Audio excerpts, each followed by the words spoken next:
Hello and welcome. I am here with Lady Jin, Coach Lady Jin, who is an erotic blueprint coach. And we're both really excited to be having this conversation. We've watched Gwyneth Paltrow's Sex, Love and Goop on Netflix. And it's been really exciting for us both as sexuality coaches. And what we want to talk about today is when there is a mismatch, and specifically when there is a mismatch in two certain types of erotic blueprints. So the erotic blueprints were mentioned in the Netflix series, and we're going to go into more detail. So you've probably come to this video series wanting to get some more understanding and wanting to get some extra support for you and your partner or your lover. So definitely stay tuned because we're going to be sharing and going into more depth and detail. And the second part of the series, we're going to be sharing different things that can come up with this dynamic with the blueprints and things that you can do to support each other and improve your intimate life, your sex life as a couple. So, Lady Jin, it's really great to have you here. Hi. Yes, I'm so glad we have this conversation. Previously, we had an overall chat, like general conversation about erotic blueprint. And it's our second time talking about it. I'm so excited, especially with a show right now is streaming. It was the show aired last week. And so far, I heard so many positive feedbacks from my colleagues and from my friends. So I'm so excited to dive into this conversation with you. Thank you. Yes, I am particularly passionate about having this conversation because the erotic blueprints and understanding them and knowing which ones my blueprints are has completely transformed my sex life. And then when I share it with people that I work with, it completely transforms their intimate lives as well, because then they have something that they can say, this is what turns me on, and also this is what turns me off, and it gives them something to communicate with their partner. So let's begin with, what are the erotic blueprints? Yes, absolutely. Let me first give a overview on what erotic blueprint is, in case some of the audience may be the first time hear this term. Erotic blueprint is a pleasure map and a sex language, if we can say, a pleasure map and a sex language for us to express, to identify and connect with our body and identify our turn-ons and turn-offs in 5 senses, in body languages, and so that people can express their preference for pleasure and preference for intimate connection. As a lot of people know, they are love languages, but come to intimacy, specifically sexual, very sexual, intimate, romantic encounters.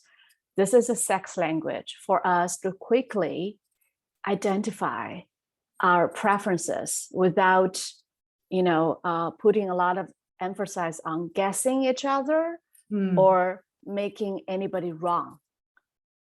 Yeah, so that's why when you said a lot of people feel it has been transformed, because it gave us a language to express our eroticism. How great is that?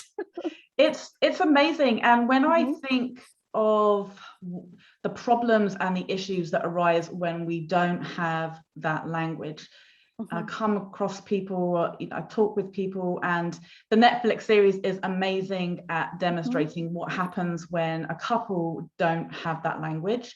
And one of the common problems that arise is the couple stop having sex. Yes. Or they're having sex that they're not really enjoying. They're not really making the most out of their pleasure preferences, as you said, and they're not really so I just think of an example. There's a couple, they've got a date night, they've been working all week, and they've planned this intimacy and some time together, and they start to become intimate with each other, and then things start to happen. It's a bit clunky, it's not really working, they're not really getting us turned on as much as they want to. One person might be feeling a bit frustrated, the other person might be feeling a bit under pressure that they're having to force things, and the impact of that is it can lead to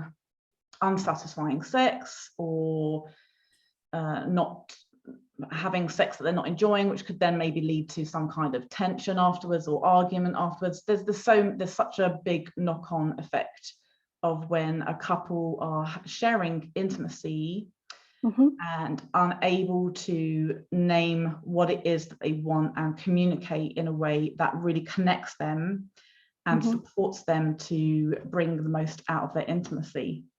Oh yes, absolutely. Because when we easily get very personal when there's a critical feedback from a lover, from a partner, and anything related to our sexual being or anything to do with sex, and that not only just to kill the buzz, but will wound deeply inside of us. Because we easily take it personally. So personally, and that is what I absolutely love about the erotic blueprints as a tool, because we're giving it names, we're depersonalizing it, we're giving it the name of sexual blueprint or energetic blueprint. It's not the things that you do really don't work for me because you are not doing things right. It becomes the things you're doing, they're not working for me, they're not turning me on as much as possible as it could be, because I'm actually energetic blueprint, sensual blueprint, or kink. So absolutely. So you just said the types. Okay. Yes, I was going to say it would be really great to go through the 5 types briefly, because people listening will be thinking, what are the 5 types? Yes. Okay. So there are 5 types. This is a very good fun fact to know how Blueprint was innovated or created. The person you saw in the Netflix show Jaiya is my mentor, and she's also the creator of the erotic blueprint types, the 5 types. So she has been working as a sexologist for about 20 years and touch many bodies to help people with sexuality. So during that process, the whole journey, she found people's arousal from the body reaction. So this is not something created out of thinking. This is very important. That's why it feels so relatable. It's really from so many people's body response. So there are 5 types. The order is just for description. It doesn't mean they have to be this order. So the first one is energetic. Energetic is turned on by anticipation, by space, by a lot of connection, a lot of feeding. They are fed by connection and space, anticipation. And the second one is sensual. Sensual is fed by 5 senses, like the smell, the touch, and the taste, and the hearing, all these things. It can be a big turn on or turn off in case, some of the smell, doesn't go well. It can be a big turn off. But for some people, it doesn't matter, So it's the second sensual. The third one is sexual. Sexual is probably the easiest one to understand. That's the one you see mostly on porn or pop culture media. Is people turned on by body, by genitals, by breast, by orgasm, by intercourse, right? There's a myth that, when people hear sexual, oh man, no, actually we're gonna get there. Often people associate sexual type with man, and that's not true. That's not true. I will say man has been masked to perceive themselves. Man has been brainwashed to perceive themselves as sexual type. Yes. But they're not. men also have different types. Yeah. Okay, so we'll get there later. And the next one is kinky. So kinky, here the definition is much broader, and our main limited view on kinky, it's not all about chains and whips. It's about taboo and adventure. So anything, if people are usually aroused or turned on by something unknown or something mysterious or something very adventurous and taboo, and that's a kinky blueprint type. Yeah. Okay, and the last one is a shapeshifter, which means a shapeshifter can shapeshift into each type, and depends on the context, the environment, and also the partner. And again, I want to point it out that when people hear shapeshifter, they get very excited. That, oh, that would be the great. This is the best one, right? Yeah. So now it's the time to emphasize that this is no best or worst among the 5 types. Shapeshifter, each of the type has a bright side, like the light side, or you call it power. Also, they have a shadow side. So for shapeshifter, give example is when they are starved, or when they do not accept who they are in nature, they often repress down. They feel I'm too much because I need a lot. I need a lot of interaction or varieties or diversities to feed myself. And why I'm this way, why I never feel being satisfied. And that can be the shadow side. And when they get into that thinking, and they can easily just shrink, not showing their superpower. Thanks, Jen. It's so great you going through the descriptions. And one of the things that I really want people to hear more about, and that's why I really wanted to do this 2-part series with you, is that all we see on the screens, most of what we see on the screens is the sexual blueprint. Mm-hmm. And that has a really negative knock-on effect for all of us, because we're at home, we're with our lover or we're with our partner, we're watching Netflix, we're watching TV, we're watching a movie, we're seeing a typical Hollywood narrative sex scene, both sexual blueprints, they both get aroused by nudity, kissing, direct genital contact, then they have an orgasm and everyone has a wonderful sexual experience. Mm-hmm. And then they turn off the Netflix movie. Yeah. And then it comes to, shall we share some intimacy this evening? The couple are thinking about sharing intimacy. And in the back of their head, in their subconscious mind, or even at the front of their mind, they're thinking, okay, this is what it looks like. This is what it should look like. It's direct, it's sexual blueprint. Mm-hmm. And so for people who do not have that blueprint, or who have much less percentage of that blueprint, mm-hmm. they are, like you said, with men and women and mm-hmm. non-binary people, they are masking their thinking that they should be having sex a certain way. Yeah. And the consequence of that is they're not really enjoying it nowhere near as much as they could be, or mm-hmm. they're just not having sexual intimacy at all because it's just not the type of intimacy that feels good for them. Yeah. Absolutely. I can totally see that, how much dissatisfaction coming from that, now knowing my arousal, my pleasure map, and therefore I'm unable to express myself clearly because I don't know as clearly as I wish to be, or I know what I want, but I make it wrong because it's not what's shown on TV. And thankfully now we have a show. It's different than what I have seen before, and it's a little spoiler here, and you are going to see touchless energetic orgasm in the show Sex, Love, and Goop. Yeah. And it's real, it's not faking. And as we know, as sexuality coach, work with tons of people, we have a lot of embodiment practice as well.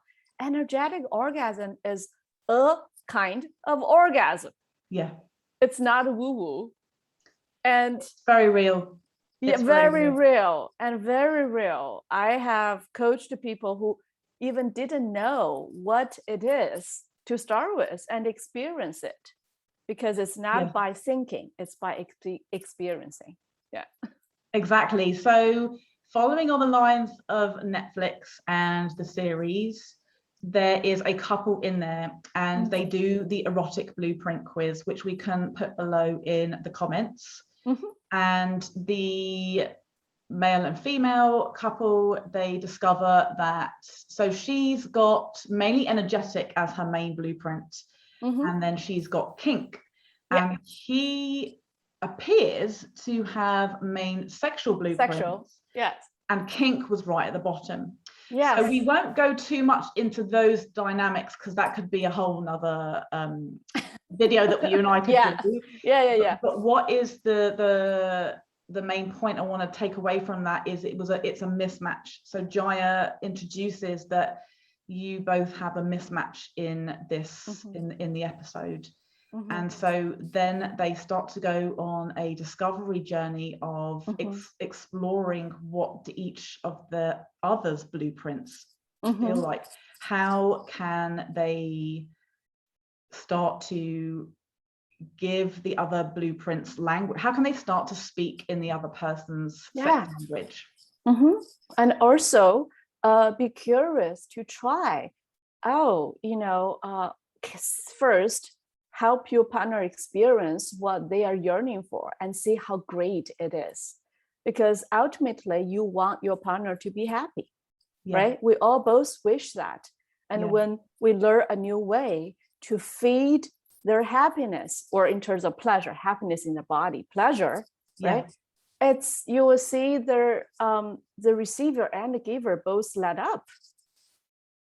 Because we have been hardwired to think there's only one way to pleasure when we grew up, because the limited sex education we have had.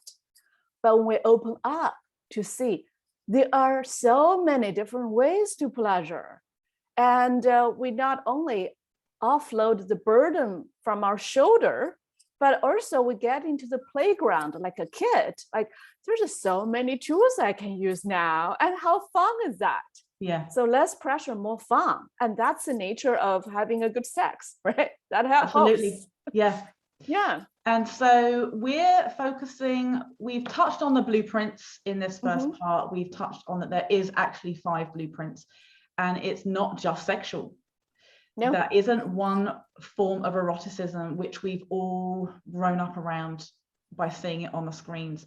So we really are diving into a whole other world of pleasure, which can absolutely serve couples' sex lives for the rest of their lives. And what we're going to do now in the second part, so definitely watch the second part, is we're going to go more into detail in specifically when there is a sexual blueprint partner, whether it's a man or a woman, and a energetic. So it's when the main blueprint is energetic and then the main blueprint is sexual. And would you say that's common amongst people that you've come across when you trained to be an erotic blueprint coach as a dynamic? This is one of the common combinations. Of the common combination, right? As you can tell, it looks simple. It's only 5 types to start with. However, because there are different ranking and how it show up in one person versus on your partner, and the combination can be a lot of different combinations, right? With primary and secondary, and also the least ratio on someone's ranking. So yes, energetic versus sexual is a very common one. It's for sure, it's not the only one. It's a common one. And here I also want to give especially send message to people who, if you are in the combination, feel like, oh my gosh, it seems something's wrong. And although the term has been used as a mismatch, I absolutely want to point it out that this is not something wrong. let me step back and say, even outside of the sexual, let's take off the sexual aside. Like you will see when people are dating or love each other, they fall in love with each other, we often find opposite attracts. Yeah. Like introvert, loves an extrovert, for example. So opposite attracts, there's a lot of positivities at the beginning, because one of the things is, I love you have the part I do not, express much. And I love that in you, because as if this is a part I can complete myself, right? Yeah. I'm not saying like we are incomplete, but this is kind of the feeling like I can get more attributes from the person which I have less of, right? So at beginning, that's beautiful. And that's also brings the diversity into the attraction, because the difference attracts, create attraction. But however, when you keep going without knowing each other's arousal and turn on, turn off, that's where they start feeling disconnection, mismatch. That's where the mismatch coming, right? So because anything has pretty much has two sides of one coin. This is another side shows up. And with the tool we're about to introduce, give you an introduction, we can't say it will be the whole solution in like 20 minutes, right? But hopefully that will give you some ideas. This is not something for you to problem to solve. Rather, it's an opportunity for you to explore more pleasure, what's possible. Absolutely. That's a perfect, I had a massive sigh of relief when you said that, because I'm so glad you said that. It's not a problem. We don't want to be framing this as a problem. This is an opportunity. And that matters a lot, because if we frame something as a couple as a problem, the focus goes there, and that becomes the cause of potential tension or misunderstanding, miscommunication. Yeah. If we frame it as this is an opportunity for us as a couple to really improve our sex life, then that new way of framing it opens up a much more connecting, open dialogue that sort of fosters trust and patience and absolutely understanding for each other. So definitely that people who've watched this, they'll probably have come to watch this video because they feel there is a mismatch and that there is a problem, and we're here to let you know that this is actually an opportunity. It's an opportunity for sure. Imagine if you only date or be with the same blueprint type. First of all, like how much would you enjoy eat the same meal daily, even you love it very much, right? So maybe you want more variety, first of all. Secondly, the blueprint actually can evolve, especially if you do some mindful connection with your blueprint and practice and embody more and more pleasure, pleasure tools and pleasure tricks. You'll evolve, you expand into other blueprint and have more fun. So we cannot expect ourselves nor our partner to stay in the same type forever. Yes. So regardless if you feel you want to be with a same type or different type, this work is very beneficial because it's going to be more fun and adventurous and spice up your sex life. Okay. Thank you so much, Jin. I really, really appreciate having this conversation, and see you all for the second part of the series. Okay. Bye. Bye.